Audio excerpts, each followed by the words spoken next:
down to Canada because we want to unite and everybody as Canadians, as equals. Not have somebody who's Canadian and, oh, you don't know enough about our Prime Minister? You're a sub-Canadian. We think that's not with our values. We think that's not Canadian at all. Now I'm going to start refuting the argumentation that the government had, and they really mentioned this immigrant idea. Immigrants, the idea of immigrants taking a citizenship test and the whole fact that they have to stay in the country for several years as immigrants is to develop enough trust, to make sure that we can in fact trust them just to stay in our country and not be Canadian. What we see is that citizens who already grew up here, we don't need to have that trust because they grew up in our nation.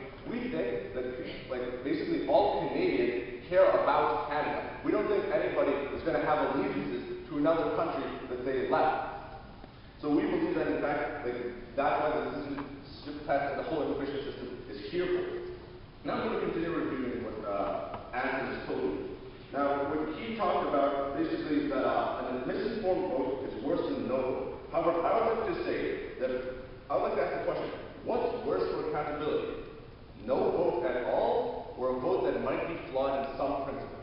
We think no vote at all is worse in every single case, because we believe that if you do not convey an opinion at all, then you have no accountability. If you, on some instances, convey an opinion that might be wrong, that might be what Andrew thinks is objectively wrong, the fact is, at least it's somewhat of an opinion. I don't think many people are totally deluded, especially if they don't know about, maybe certain precedents in the late 1800s of what the Canadian governments did. We think that really the citizenship test is not the appropriate criteria to test rationality.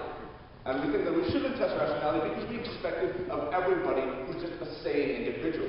Wouldn't you agree? It's okay to vote for Rick Perry because I like his videos on YouTube.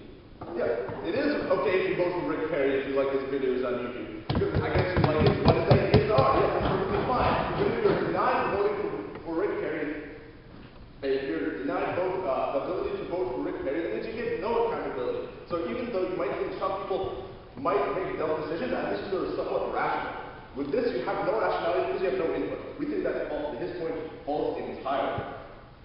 Okay, now I'm going to move on to rebuilding my previous point.